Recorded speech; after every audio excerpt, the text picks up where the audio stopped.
If you haven't heard about Anchor, it's the easiest way to make a podcast. Let me explain.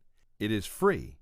There's creation tools that allow you to record and edit your podcast right from your phone or computer. Anchor will distribute your podcast for you, so it can be heard on Spotify, Apple Podcast, and many more. You can make money from your podcast with no minimum listenership. It's everything you need to make a podcast all in one place. Download the free Anchor app or go to anchor.fm to get started.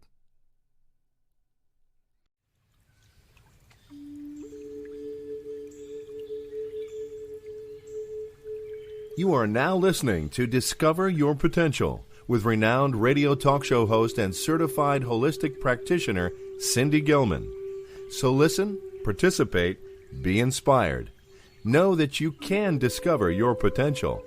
Here she is, Cindy Gilman. Well, thank you very much. And thank all of you for spending a part of your Sunday with us. We are streaming live worldwide, and I want to thank Doug with BBS Radio. I know sometimes he's a little shy. You want to say hi, Doug? Hi, yes, everyone. Hi.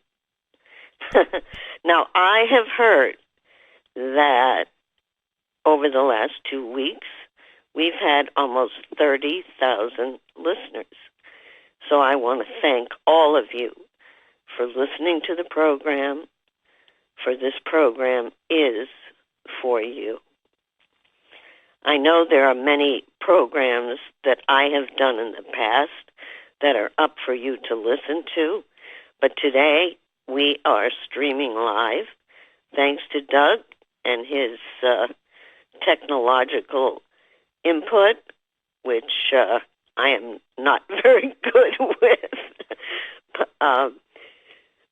I'd like to start out by reading something, and then I will tell you about what I think is going to be an absolutely wonderful hour. This is called The Eagle's Prayer, and it's written by a member of the Blackfoot tribe. To those who have spirit eyes, I bring vision. To those who have spirit ears, hear my wings bringing to you gifts. Not all are granted to possess. I am wind warrior. I am eagle, guardian of vision, past and present. For those without vision of past earth people's gifts, gifts are without spirit, and without vision of future earth people will be forgotten.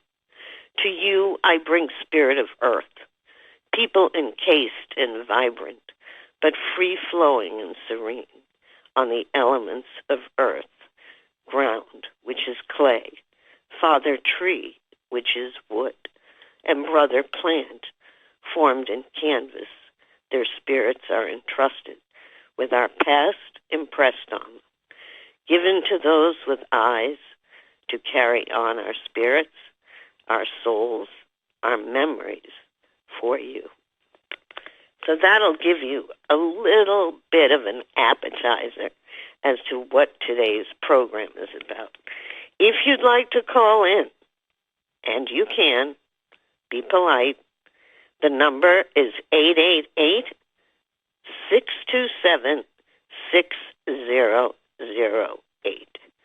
Please give your real first name, or you may not get a real answer, and where you are calling from.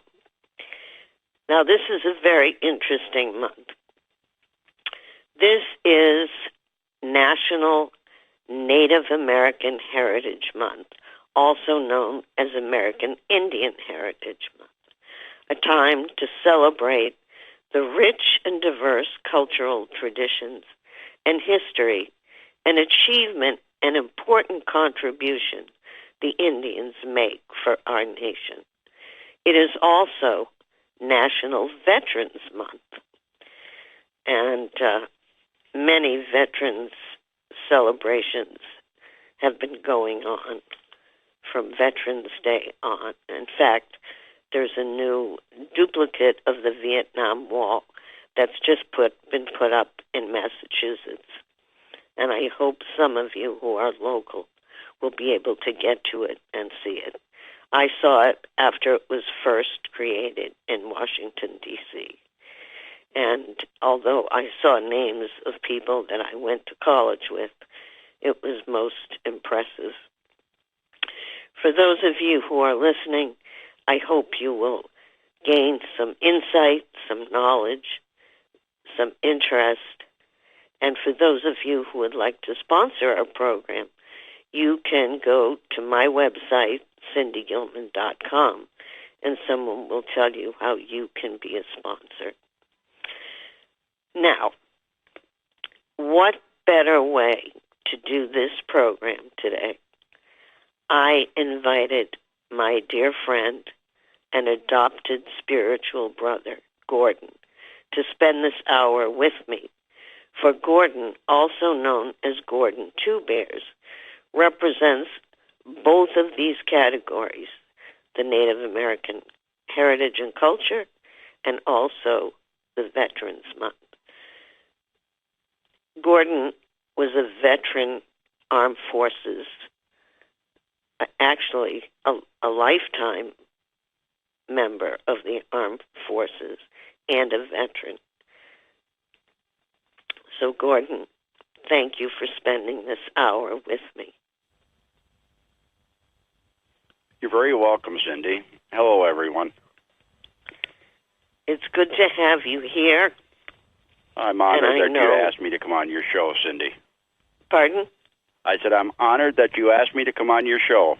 Well, I'm honored that you said yes, and I know you bring to this program a wealth of information on both the Native American heritage, often called the Indian heritage, and your involvement with the armed forces and as a veteran. And I salute you and I thank you for your service. Well, thank you. You're welcome. You know, over the last several decades, people have become more and more interest in the indigenous people or Native Americans. I know many Native Americans don't like to be called Native American because before the Europeans came here, there were various groups of tribes of people with different names. So perhaps you can tell us a little bit about that history.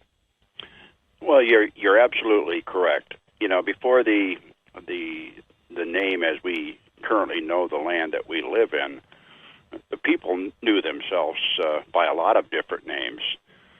For example, here in the East Coast, where you and I are, it was very common for the people to call themselves either the real people or people of the first light, because they were the ones that saw the first dawning of the light, or they would call themselves by some other name, So as far as they were concerned, that was the name. And the place that they lived, they also called it many different names, depending upon, what their cultural beliefs were and what their upbringings were. And that varied, no matter where you went in what is now the United States, everyone had their own creation stories on where they came from. And, so it was quite diverse, so it's quite amazing. But they all realized that even though they would call themselves a people of a certain place, that they stood upon the same ground as a people in another place. The ground was connected. They understood that. Well, did they go by tribal names? Yeah, pretty much, yes. They were quite segregated, if you will, in their own nations. And they had contact, of course, and traded and, had interactions with other tribal people. And it loosely affiliated itself along the language that the people spoke, because there was many, many diverse languages across, the country, and there still are. in the natives. You know, you had Algonquin, and you had Siouan language, and then you had the languages of the Southwest people, and then the Northwest people, and the Southeast people. They all had their own languages. And before it was even called America, this country was called Turtle Island. Well, that was a common one of the nation's creation stories was that the Earth itself was a turtle that was in the seas, and that they lived on the back of the turtle. That's why they called it Turtle Island. Ah, that's something I just learned. Yeah, it's interesting. There's a lot of different pathways out there.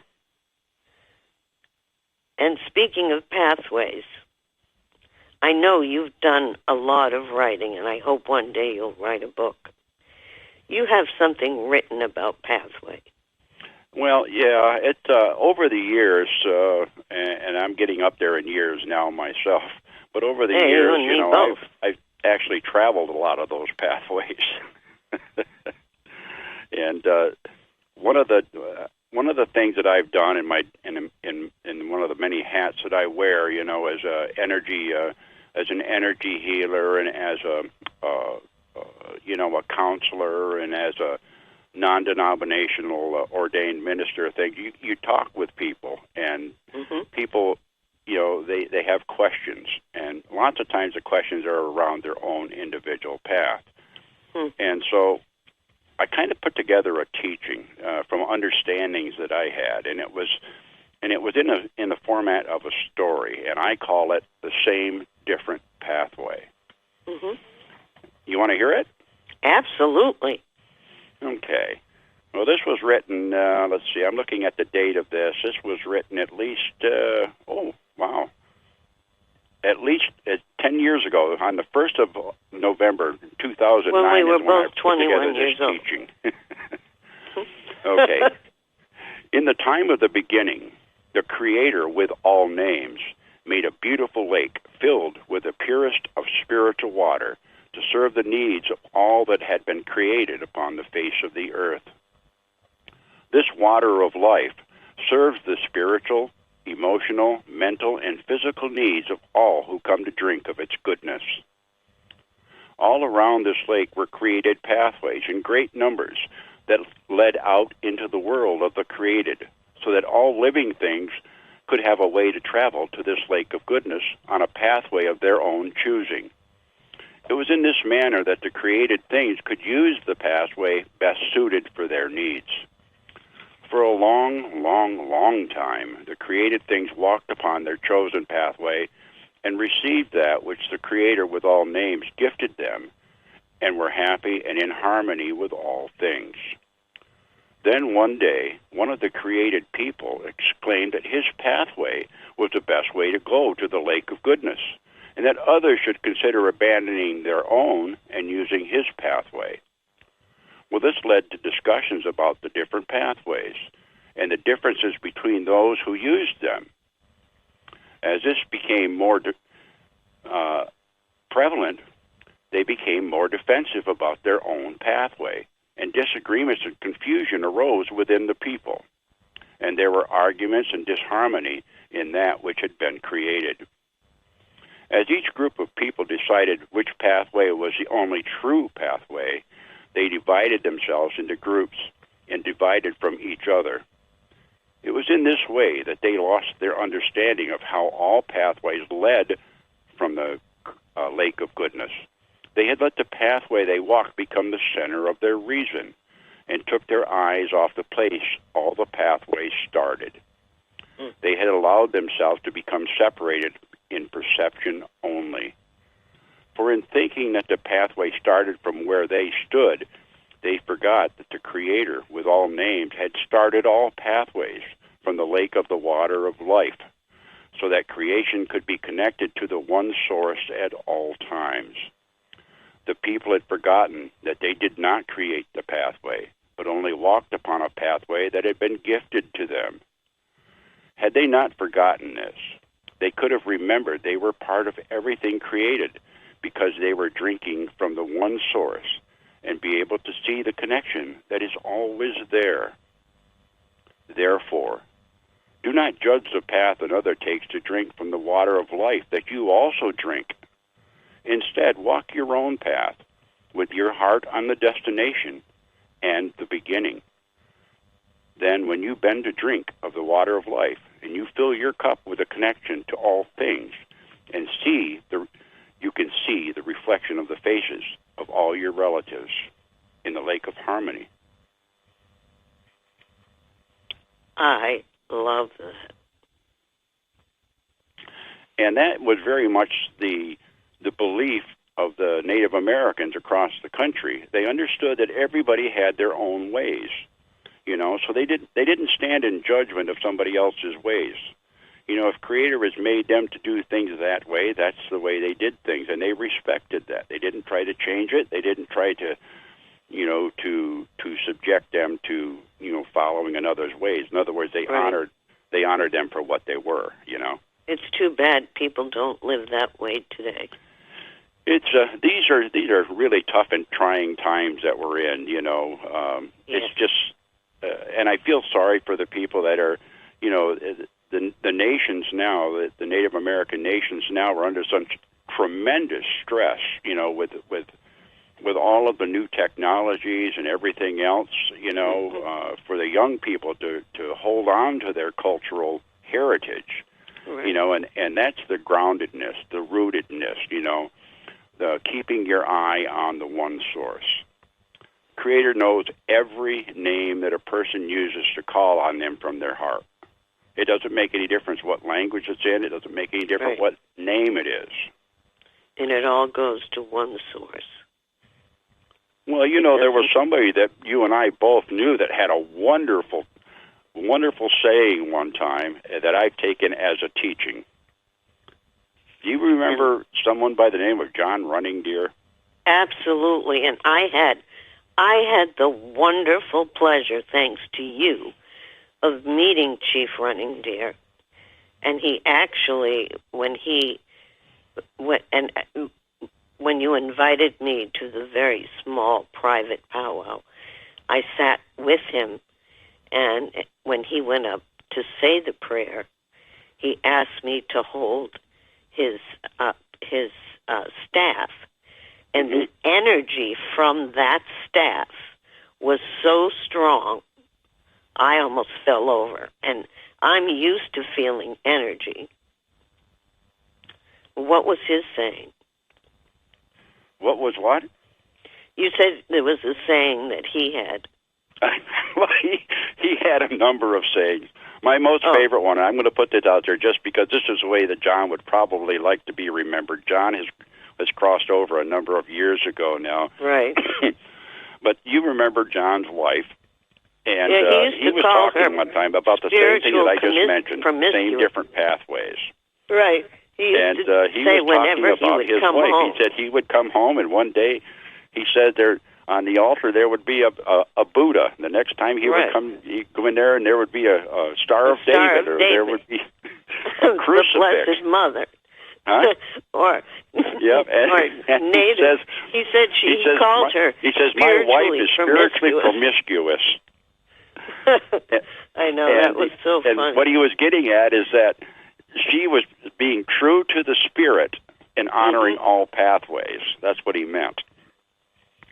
But one of the greatest sayings, I was standing with him one time at a powwow, and he was speaking to quite a large number of people there.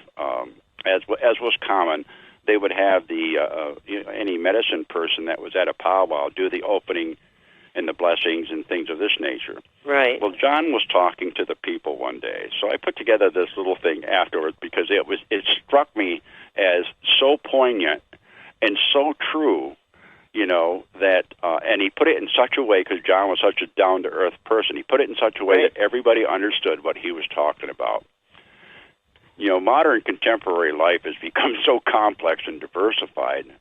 We can sometimes become utterly befuddled when it comes time to make a choice on the best approach to doing something or accomplishing something in our lives.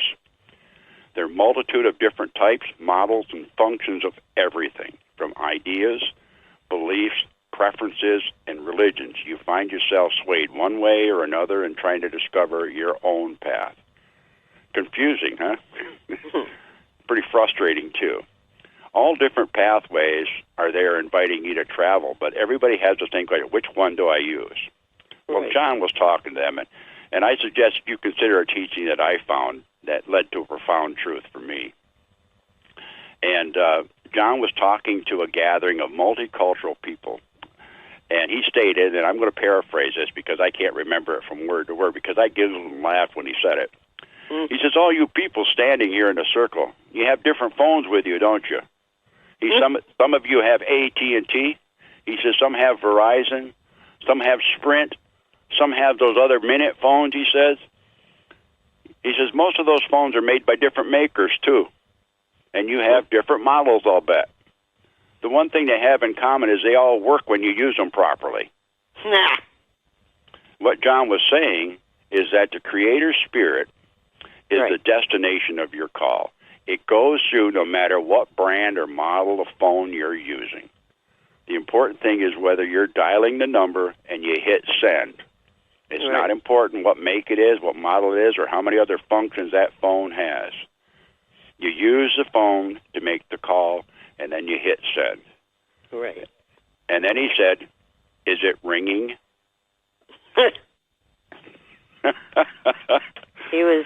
So those were some profound teachings that he said. And what he was a what wonderful basically kind was, person. it was a thing of mutual respect for each other.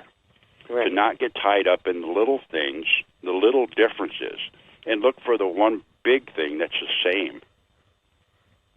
You know, so I'll always remember that man. Always. It was such a delight to meet him. It really was. A lot of you know people... how well he got along with you. You know that little Jewish lady that I call my little Jewish spark plug because you have so much energy. I don't know about you. I feel like there are people... My hands are red right now.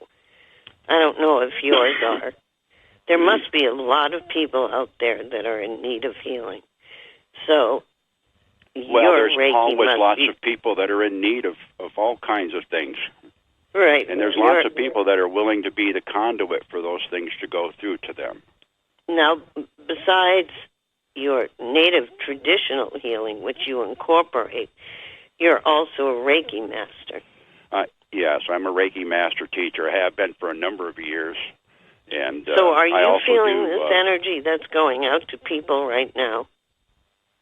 Well, Because what is one of the sayings that I have, and that is, it's always about the healing. Correct. Because healing is always about love. And if you keep healing and love in the same sentence, then you're talking of Creator. Right. So if you are feeling that energy coming to you, our number here is 888-627-6008. There's so many questions that people ask me, and I don't have the answers. So I'm going to ask you, because over the last several decades, people have become so curious about Native or Indian ways. And one of the things that I don't know, maybe it's a pet peeve or maybe it's just, but people will go into like a New Age store and buy a tied up piece of sage, and they'll go home, they'll light the sage and just run it across the room and think that they're cleansing it. And they don't understand the proper way of smudging or cleansing. So it isn't their fault that they don't understand that. Okay? Right. Like anything else, the tools that we use, and sage, cedar, sweetgrass, and tobacco are basically spiritual tools that are utilized for various different things, as are other incenses and smells that are used by various cultures around the world.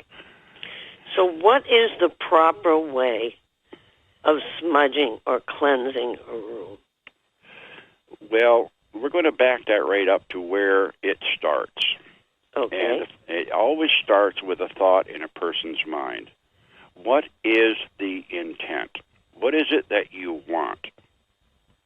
Okay. Most of them want to clear away negative energy. Exactly. So once the intent, the intent has been placed out there, I want to clear away something which is negative. It is through your intent and your actions, utilizing the tools to accomplish that which you hope, and you're doing it with faith that the Creator is hearing that and making that so. In other words, it's a circle. It starts with your intent, with your actions, and then you're waiting for it to happen. Now, different types of tools, as I call them, sage, cedar, sweetgrass, tobacco, have different qualities to them. Sage is one of those ones that people use for cleansing. And what's interesting about that is that studies that have been done with sage, and of course our elders knew this a long time ago, studies that have been done with sage seems to point out that when you burn sage and the smoke comes off the sage, it ionizes the air. It attracts negative ions. Mm-hmm.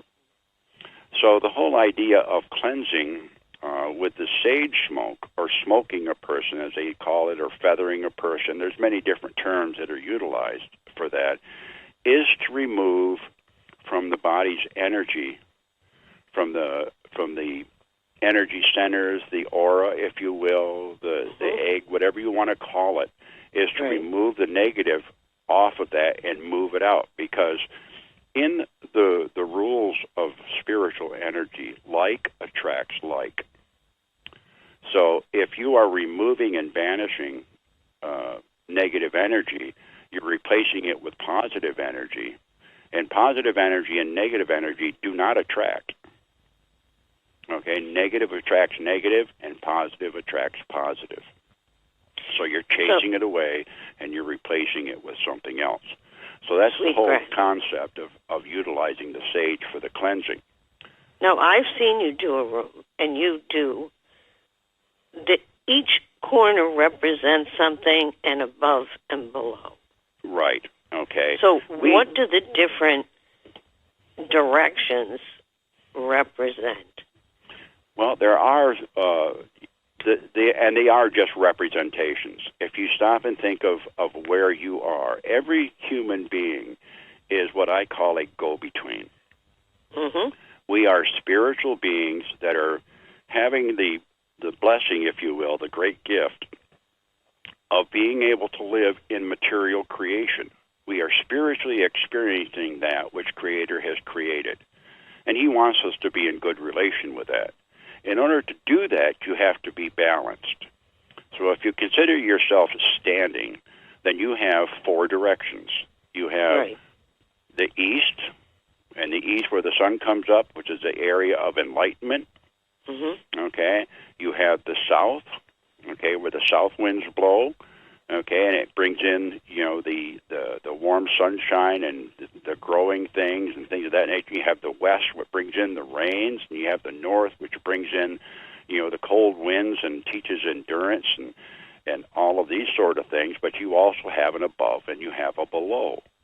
Now, if you're standing in the center of that, you're actually surrounded by everything in creation. That's what's symbolic of the four directions. Now, different nations will attach different attributes to each of the directions, okay? Now, I like to think that there's 6 sacred directions, and I just said those. But if you put your mind on the center, which is within yourself, which is really where the center of your universe is, that's the 7th sacred direction. That's the balance point. That's where we strive to walk what I call the beauty way.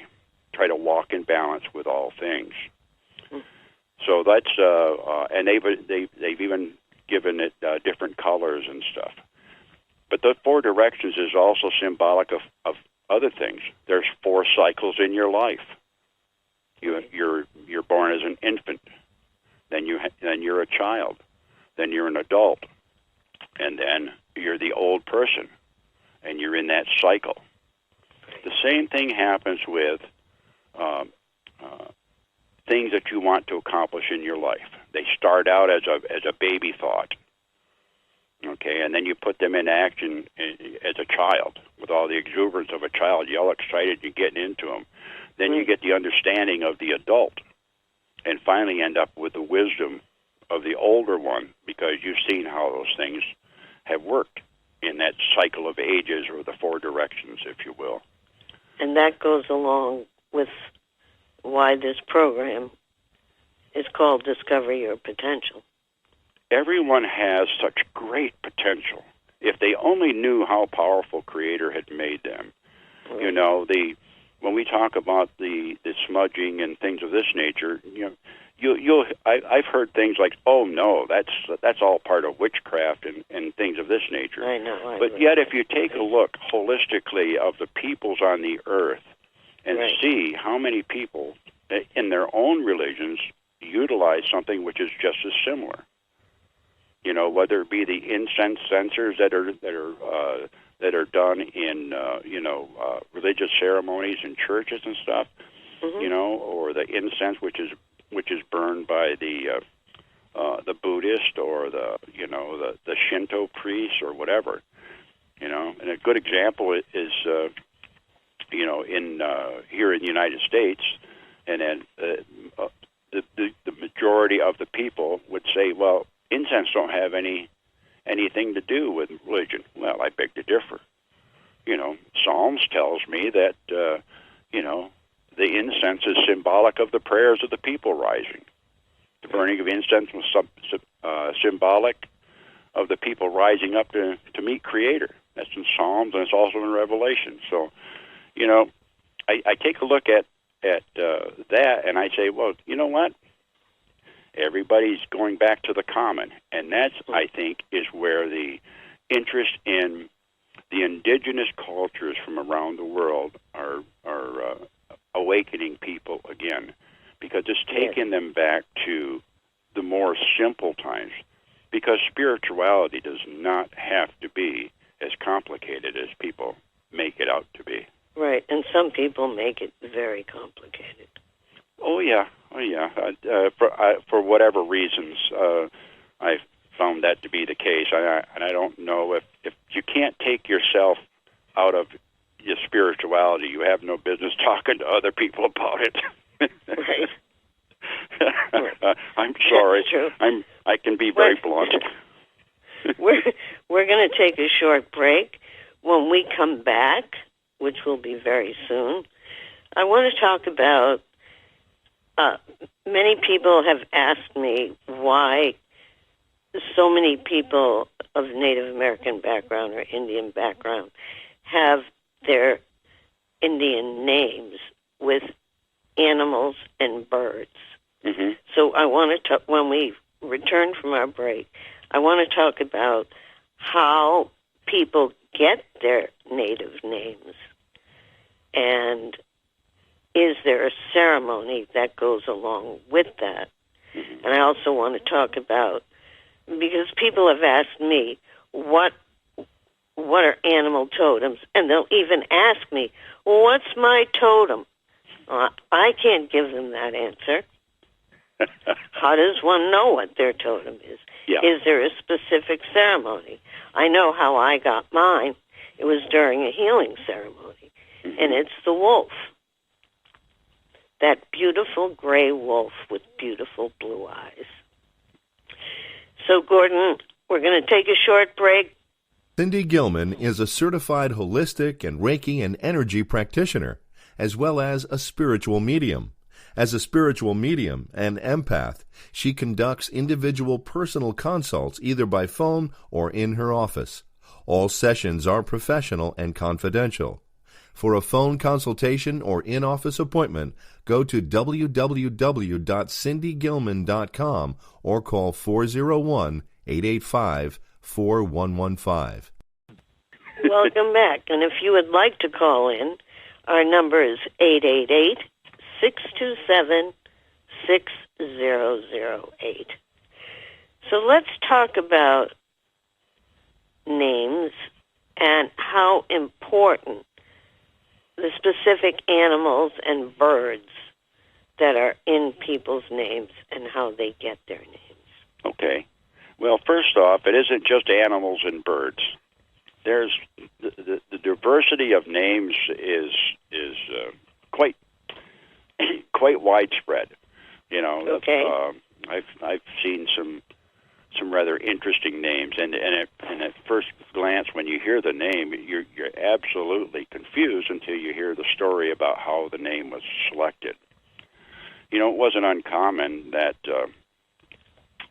you'd have someone that was named for a significant event that happened or something that occurred at or around their birth, and for their name to change as they grew older as well, perhaps based upon some life occurrence or something significant that they did, or perhaps even stepping across the threshold into a new responsibility. Their name would change, that way. So, and I've heard that over a person's life, their name can change. Oh yeah, it can change. But generally, what happens now, especially in today's societies, where your name is basically attached for life, and is on your birth certificate and is on your driver's license and on every credit card you've got and things of that nature. It doesn't have a tendency to change too much unless you go to the courtroom, Well, it was during the simpler times. It was, was not uncommon to have a name, a name to change. And, of course, that would have to be introduced to the people so they understood who they were talking to after that. But so is there a specific ceremony to give a person a name? A specific one that goes across all the different nations? No. The naming ceremonies are done in many different ways. Some are quite elaborate, as a matter of fact. The more common way that I've seen them occur is usually done, within sacred space, because the giving of a name was considered to be sacred, and it would be done in such a way that the new name would be given out with usually an explanation. No, I don't say usually. Sometimes with an explanation of how the name came to be. And the reason that I gave it with a caveat like that is that some names come from spirit and are recognized in a sacred setting only. They're not utilized in a public setting. So, for example, what's the most a spirit unusual extension on a name is what whoever's done the naming or has received the information is understanding what spirit is calling you, certainly what the people around you are calling you. And once again, that's the reason is because you're both spiritual and you're material. You're both spiritual and physical. What's the most unusual name you've ever heard? I'm sorry? What's the most unusual name you've heard? Well, let's see. The most unusual name. Let's see. Or one of them. Well, let's see. I must have heard a funny one because you just laughed. Yeah, there have been some funny ones, but you don't want to share those? You can. Let's go ahead and take a famous name. Okay. And I'm not going to explain the famous name. It's actually a name of a medicine person. Okay. Who's crossed over, but the name can have many meanings. Okay. Rolling Thunder. Okay. Now, Rolling Thunder. If you take the two words and put them together, that's like a deep sound that rolls across the country. Right. Okay. In other words, it's a voice that's heard. Okay. So that's basically what it would mean. Now, how that individual got that name, I don't know that story. Okay. But if you want to get to giggle about it, that name can have another meaning. Let's say, for example, that someone that just goes into a place and just disrupts the place like a big clap of thunder every dear. time they go. Rolling thunder. Oh, dear. Okay? Yeah, so I have to be careful, with in doing that and not making any prejudgments on a person's name. So I mean, God forbid, when you're born, that your name is struck with lightning or something, burning so here. many, now you know so why many you were names struck by lightning. So many names have birds attached to them. Birds. And birds were common, especially in the females. Bluebird or little sparrow or something of this nation. And that brings up the point. Why did they use them? It was the attributes of that which they were named after that was seen in the person that got that name. So, for example, let's say his name was Singing Crow.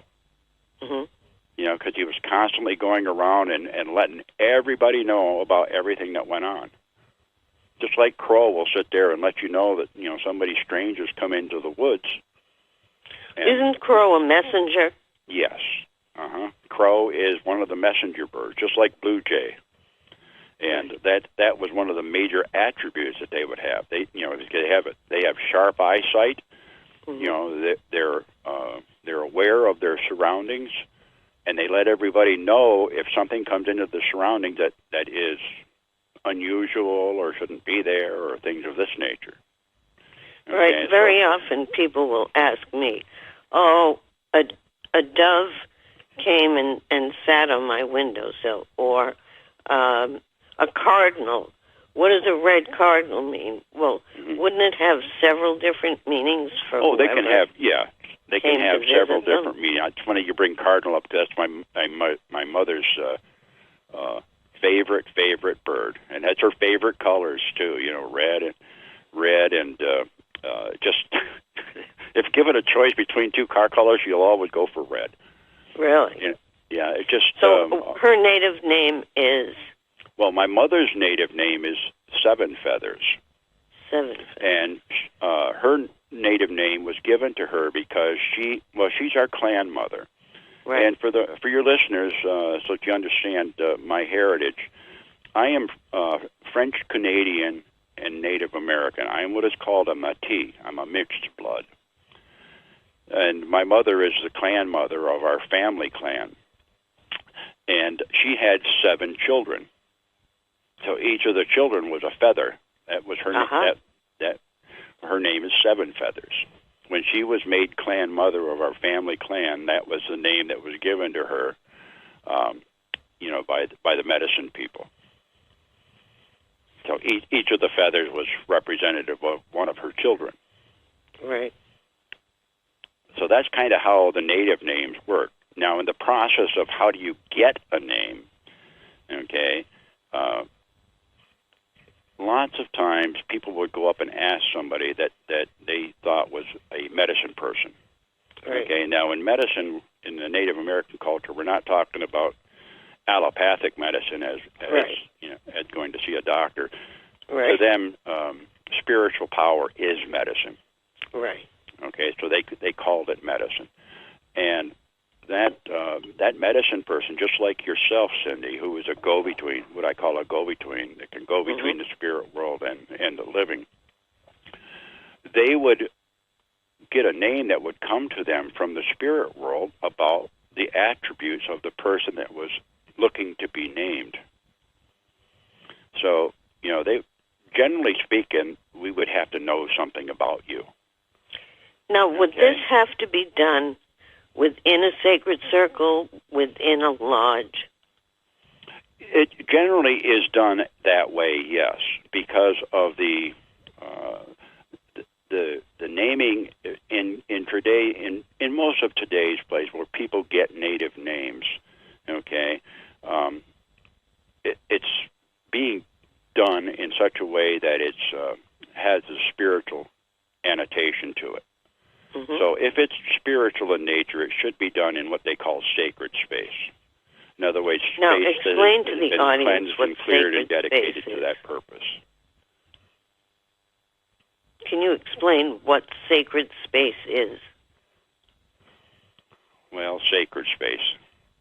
Sacred space can be any place that you are. It is based upon the intent and the respect that you have for spirit to make that place just as holy as it can be in order to accomplish what it is that you would like to accomplish. You don't go into any spiritual aspect dirty, so you cleanse yourself. You want to, if you're going to invite spirit into your life, you try to make your house as clean as possible, and that's the reason for the cleansing and things of this nature. And it's the intent of what it is that you're doing that sets up the respect within you in order to ask. In other words, you humble yourself because you're asking for help. So the space should be sacred. Just like the new lodge that I built in my backyard over my sacred circle. You know, a lodge is a lodge. You know, it's a place it ultimately was a place to live, but if it's dedicated to a purpose, it can take on something else. It can become a church. So, and ultimately what I'm saying is that sacred space is a portable church. It can be set up any place that you feel is appropriate to it. It doesn't have to have four walls. You can set up sacred space within yourself. If you go to what I call the looks within place in your mind, you can do and have sacred space within your mind as you commune with spirit. Because the source is always there. Right. And you use your sacred space and lodge specifically for spiritual work and healing. That is the primary intent of my lodge. My sacred space that I've had out there, it was put together with the intent of being able to lift up other people's prayers, by me putting the tobacco into the fire and sending those prayers up on the smoke and letting the winds just carry it everywhere, for the people. So it isn't a place that makes a person sacred. It's what's done within a place that makes the place sacred. Correct. So if I've dedicated it to that, for example, in my lodge out there I have a stove. That stove is just for heating the lodge. Right. If I'm going to do ceremony, I have a ceremonial fire area that I do for just ceremony. I keep the two separate. Now, when a lodge is used for other people, there is a fire keeper outside the lodge, correct? Generally, there would be a fire keeper. If you're doing a ceremony, okay, in my case, because I'm an individual, I don't have other people that do anything with me outside of my wife now. But if you're going to do a larger ceremony, anyone that ever has the opportunity to be invited to Native American ceremonies, and out of respect, you should never go to those uninvited. But they would notice certain things that are done in certain ways. They'll have somebody that's dedicated to the fire. They'll have someone that's dedicated to maintaining the cleansing of the people that come into the circle. Just a number of different things that go in so that everything can be done in a respectful way. Right. Sadly, there are people out there that are doing this without, and I don't mean with malintent, but they're just allowing people into the lodge without properly cleansing them or allowing. I think probably what you might be alluding to is what I call the stone person lodge or a sweat lodge. Right.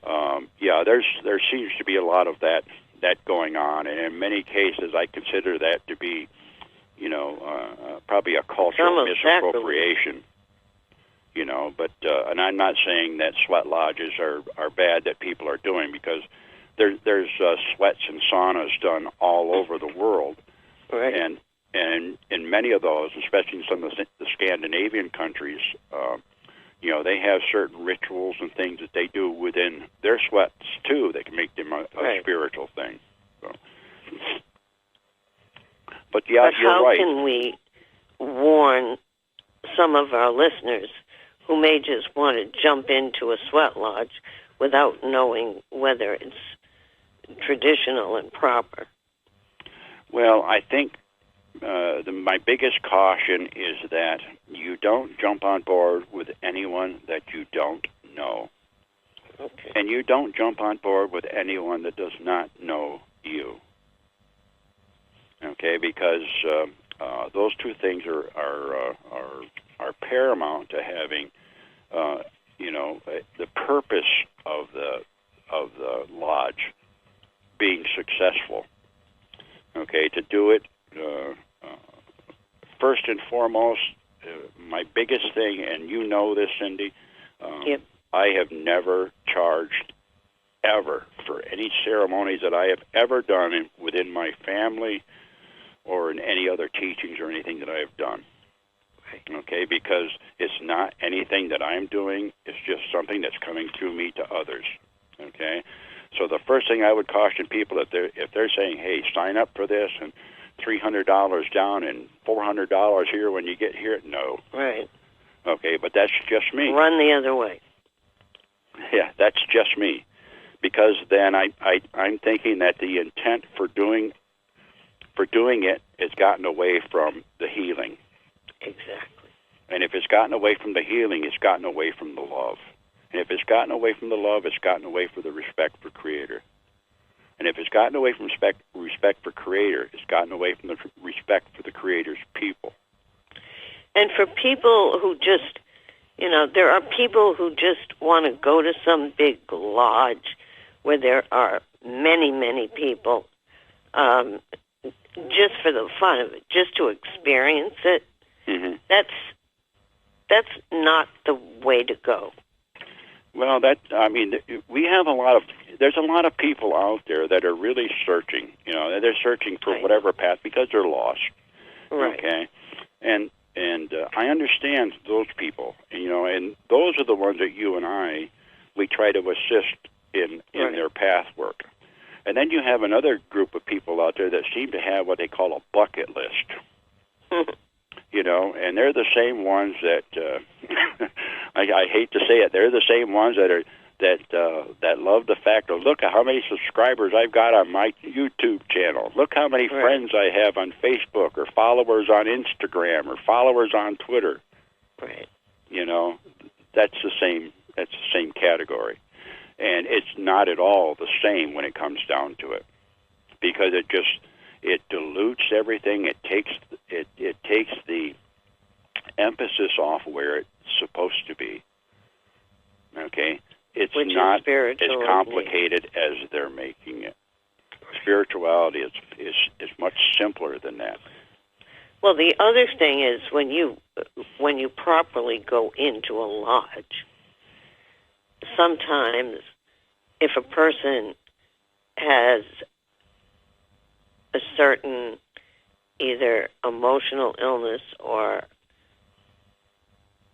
negative energy, it can shift the whole energy of the people in the lodge. Yes, it can. Yes, it can. So the the important person thing leading is the that lodge has to be those very kind of careful. things. That's the whole idea about the cleansing.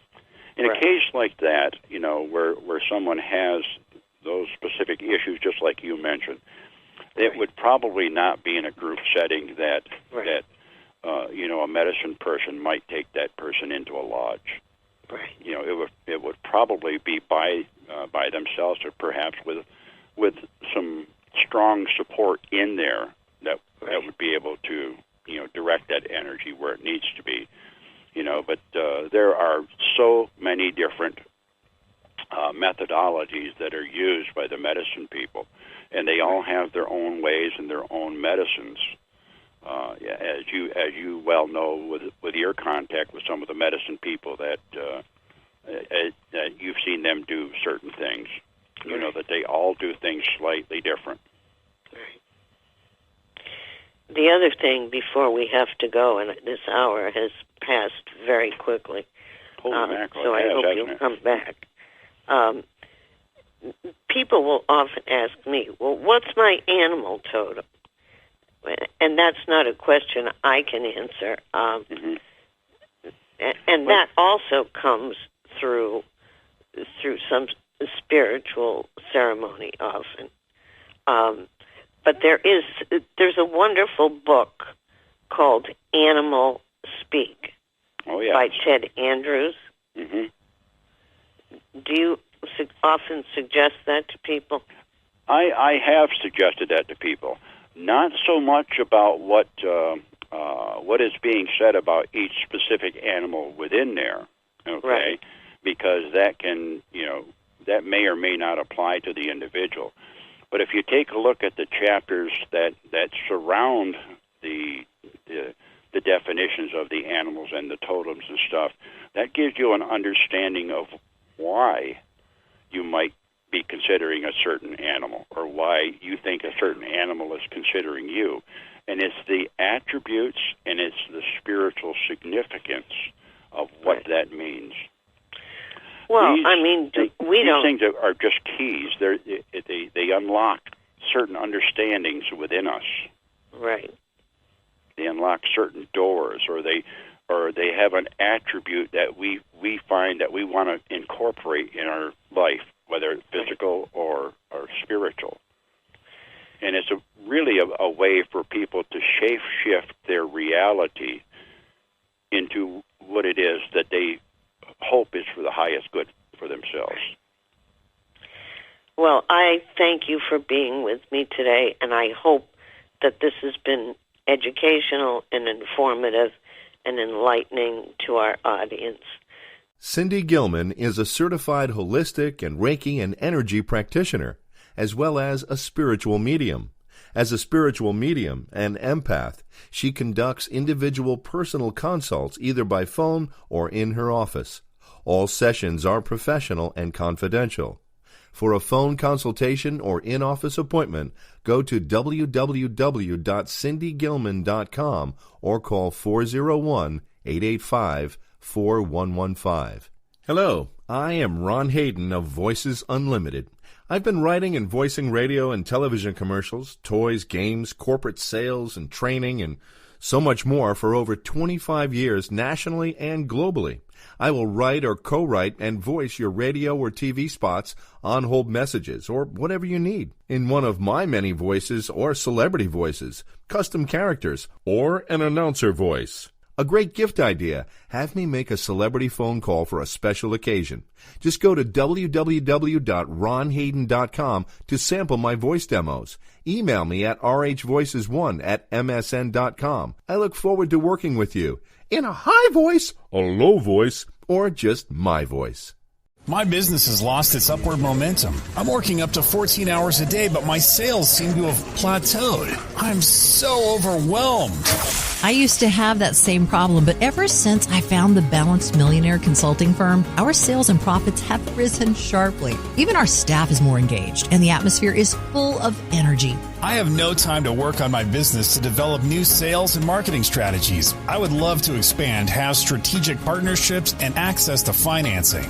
You can do all of that and more. The Balanced Millionaire Consulting Team advises you on streamlining your operations, establishing alliances, and most importantly, increasing your revenues and profits. Let us help you build value and reduce stress in your business. Take charge. Don't let your business control your life. Visit thebalancedmillionaire.com or call 442-224-0160 for a free consultation. That's 442-224-0160 or thebalancedmillionaire.com.